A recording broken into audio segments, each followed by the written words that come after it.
माँ सरस्वती की वंदना करते हुए श्री गुरु चरणों में नमन। पिछली कक्षा में हम भाव के बारे में पढ़ रहे थे, तो आपको भाव के बारे में कुछ हमने सामान्य जानकारियां दी थी। तो एक बार मैं फिर आपको बता दूं। भाव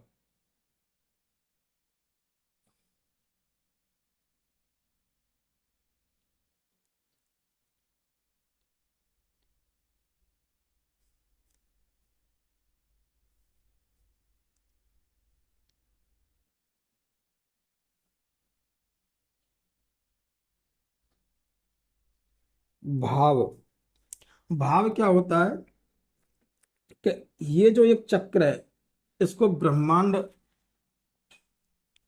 इसको ब्रह्मांड मानकर एक गोलाकार 360 डिग्री का ये चक्र होता है।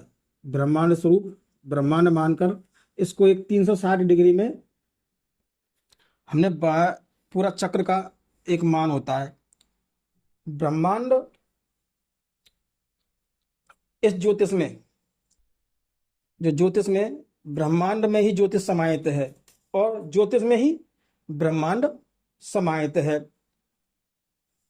इस कुंडली को जो ब्रह्मांड से जोड़ा गया है, इस कुंडली को जो ब्रह्मांड से जोड़ा गया है, ब्रह्मांड को इस कुंडली से जोड़ा गया है। यानी कि एक दूसरे की ये पूरक है। ब्रह्मांड को कुंडली से जोड़ा गया, कुंडली को ब्रह्मांड से जोड़ा गया है। इसका जो मान हो जाएगा 360 डिग्री का होता है। अब 360 डिग्री एक चीज आप देखेंगे कि इसमें 4 समकोण है। एक समकोण तो ये है, एक समकोण ये है, और एक समकोण ये है, और एक समकोण ये है। ये 4 समकोण है इसमें। तो चारों समकोणों का मान कितना है? 90-90 डिग्री का। चारों समकोणों का मान 90-90 डिग्री का होता है। इन चारों को मिलाकर के 360 डिग्री का ये पूरा चक्र ब्रह्मांड का, यानी कि कुंडली का पूरा चक्र 360 डिग्री का होता है। ये 360 डिग्री का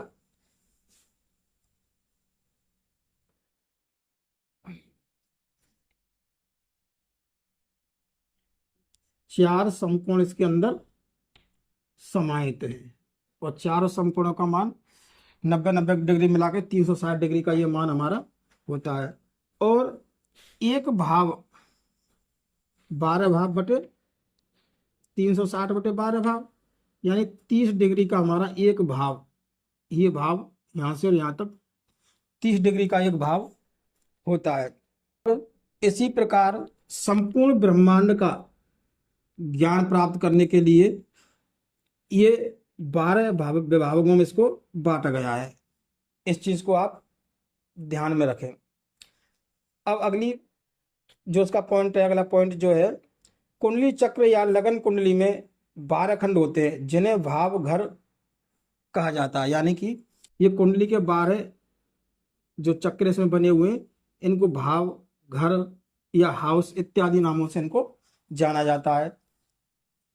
इनके अलावा प्रत्येक भाव का जो दूरी है ये 30 अंश की होती है। प्रत्येक भाव की जो इसमें दूरी है 360 अंश में से 12 का भाग देंगे, 30 अंश की एक घर की दूरी होती है। दो भागों के मध्य की रेखा की संधि, दो भागों के मध्य की रेखा की संधि को जो ये काटते हैं उसे संधि कहते हैं। जैसे ये भाव यहां से यहां तक, ये भाव यहां से और यहां तक, इसकी जो ये संधि रेखा है जो काट रही है इसको, इस भाव को, तो इसे कहते हैं हम संधि रेखा। संधि रेखा कहते हैं इसे, संधि रेखा। इसको संधि रेखा कहते हैं।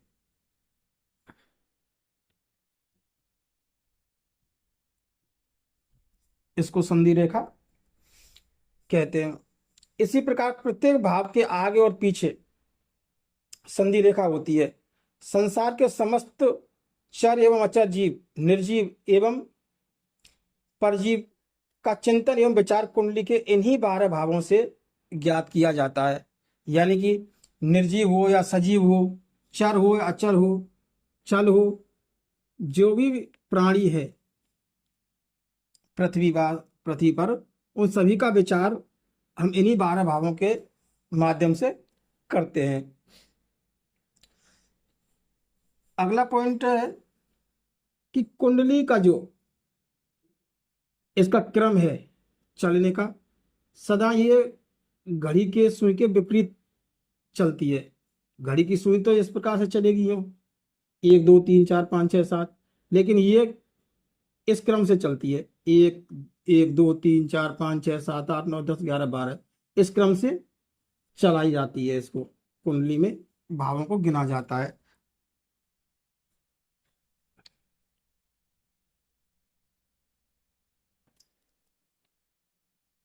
और कुंडली के जो भाव हैं, ये भाव जैसे प्रथम भाव, द्वितीय भाव, तृतीय भाव, चतुर्थ भाव, पंचम, षष्ठम, जो ये भाव है ये स्थिर हैं कुंडली में। इनके ये नहीं होगा कि प्रथम भाव ये है, 12वां भाव ये है तो 12वां भाव ये बन जाए या प्रथम भाव ये बन जाए। इसी प्रकार जो इनके फिक्स भावों के नाम है, प्रथम है तो प्रथम ही है, सप्तम है तो सप्तम है, ये भाव फिक्स रहते हैं कुंडली के। कुंडली के जो भाव हैं ये सारे फिक्स रहते हैं। ये चीज हमने आपको पिछली गत कक्षा में पढ़ा दिया था। ये सारी चीजें आपने याद भी कर ली होंगी। अब हमारा जो आज का मूल विषय है वो है भावों की संज्ञा। भावों की संज्ञा, तो कुंडली के ये भाव जो है, ये चीज तो आपने पिछली कक्षा में पढ़ी था कि ये इनके जो नाम है, तनु भाव, धन भाव, भ्रातृ भाव, सुख भाव, पत्नी, ये क्या है कि जो ये भाव पत्नी भाव, ये सप्तम भाव को पत्नी भाव, अष्टम भाव, रूप, ये सारे भाव जो हमने पहले बता चुके हैं वो तो आपने पिछली कक्षा में पढ़ ही लिए।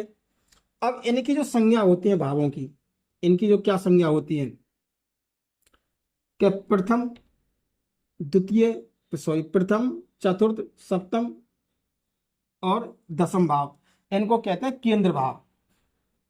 ये प्रथम, द्वितीय, तृतीय, चतुर्थ, पंचम, षष्टम, सप्तम, अष्टम, नवम, दसम, एकादश और द्वादश, ये भाव कुंडली में फिक्स रहते हैं। वो एक अलग बात है कि किसी जातक की कुंडली में यहाँ कोई अलग गिनती नहीं हो, लेकिन ये केंद्र के भाव जो है ये सब जो से बने हुए हैं वे फिक्स रहेंगे। तो इनकी जो संज्ञा है केंद्र, इनको क्या कहते हैं? केंद्र भाव। 1 4 7 और 10 को कहते हैं केंद्र भाव। केंद्र, ये भी केंद्र है और ये भी केंद्र है, ये केंद्र भाव है। कुंडली के इनको केंद्र भाव कहते हैं। जैसा का पहला सूत्र है केंद्र भाव, ये होते हैं, इनको चतुष्टय भी कहते हैं, इनको कंटक भी कहते हैं, कंटक भाव। इन नामों से इनको चारों को जाना जाता है। कहीं पे आपको लिखा मिल जाएगा कि कंटक, कहीं लिखा मिल जाएगा आपको क्या है, चतुष्ट, चतुष्ट भाव।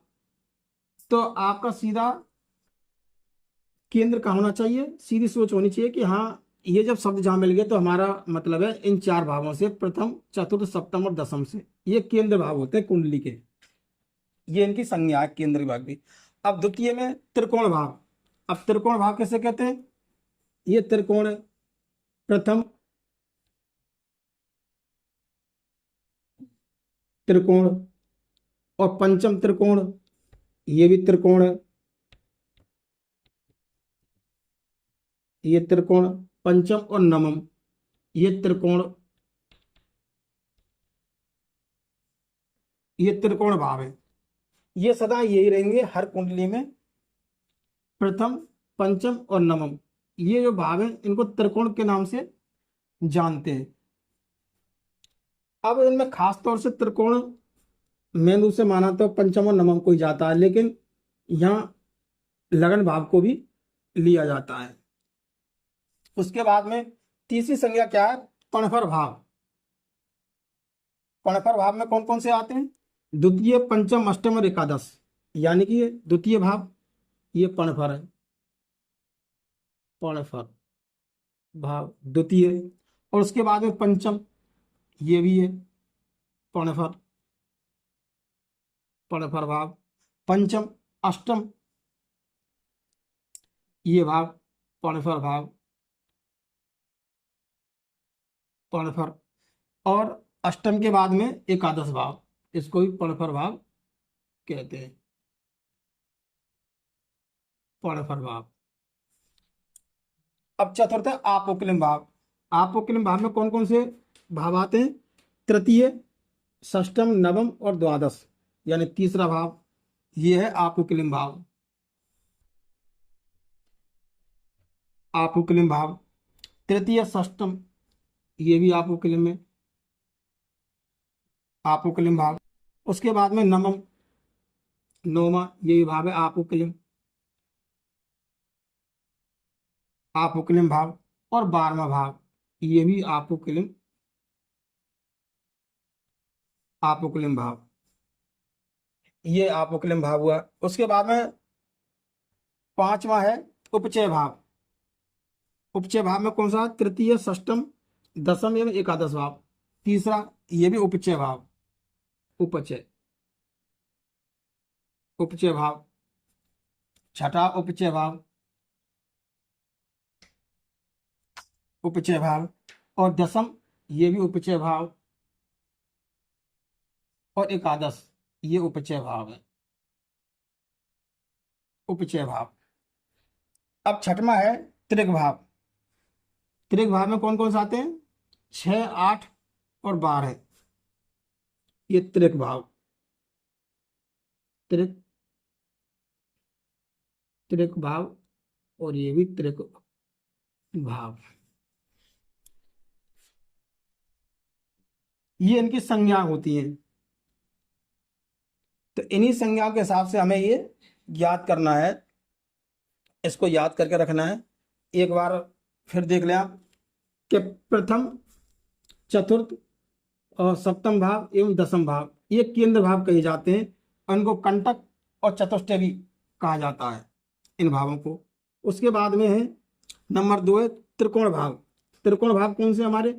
लगन, यानी प्रथम भाव, पंचम भाव और नवम भाव, ये त्रिकोण भाव है। और इसके बाद में आपका पणफर भाव। पणफर भाव में द्वितीय और पंचम, अष्टम और एकादश भाव, ये पणफर भाव है। और इसके बाद में आपको आपोक्लिम भाव, इसमें तृतीय, षष्टम, नवम और द्वादश। तृतीय भाव कौन सा? ये तृतीय, तृतीय, षष्टम और नवम और द्वादश भाव। ऐसे उपचय भाव में, उपचय भाव में तृतीय, तृतीय के बाद में षष्टम भाव और दसम भाव और एकादश भाव। ऐसे ही त्रिक भाव में छठा, षष्टम भाव, अष्टम भाव और द्वादश भाव। इनको कुंडली में 6, 8, 12 को त्रिक भाव के नाम से जाना जाता है। इनमें जो ग्रह बैठते हैं या इनके जो स्वामी होते हैं, वो कुंडली में अच्छे परिणाम नहीं देते हैं। तो इस प्रकार आपको आज भावों की संज्ञा के बारे में बताया गया है। इनको आप याद करें। आज के लिए बस इतना ही।